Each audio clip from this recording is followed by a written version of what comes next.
putting together a school presentation and need the background gone. In this quick guide, I'll show you 2 easy ways to sort it, either right in PowerPoint or using a free website. Let's start with PowerPoint's built-in Remove Background feature. This one's on the desktop version. First up, click on your image, then head to the Picture Format tab. Hit Remove Background.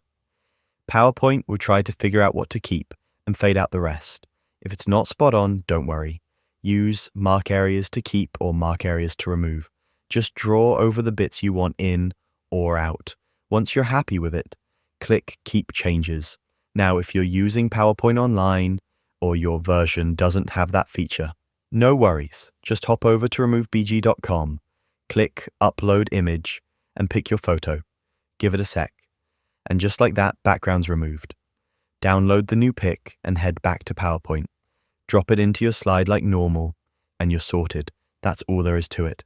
These 2 quick tricks can make your slides look way cleaner. Give them both a go, see which one suits you best.